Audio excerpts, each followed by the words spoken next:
के बोलाई हम तारा ठीक नहीं खिलागो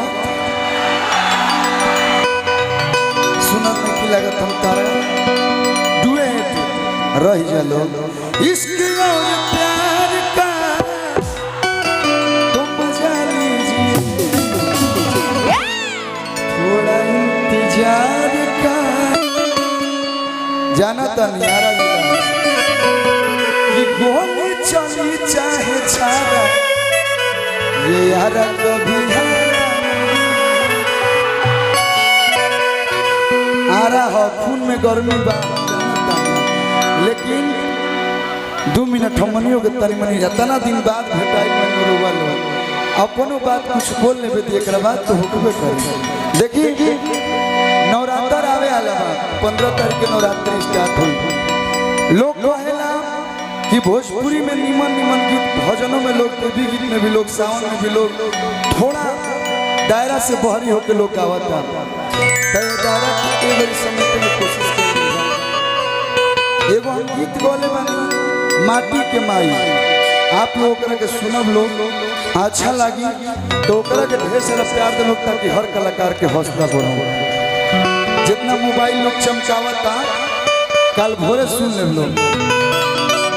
माई से के प्यार कर ला अपना माई से जो माई पैदा कर लिया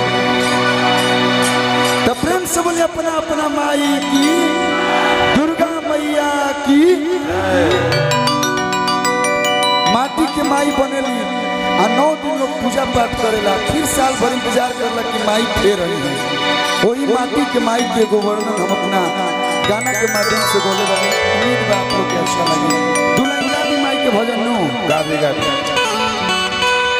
कि केहू दुनिया में कतनो दुलारी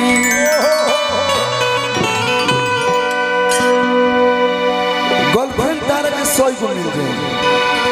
बड़ भाई कहे वाला कि हम तोर बड़ भाई है जे तारा के 200 मिल जाए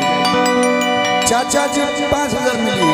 लेकिन माई कहीं मिली जोन माई पैदा कर कि केहू दुनिया कतनो दुलारी बाकी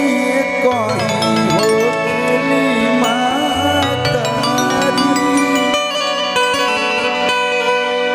पुतावा को पुत भले होई उजियुआ के गाई हो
माई आप लोग सुन लो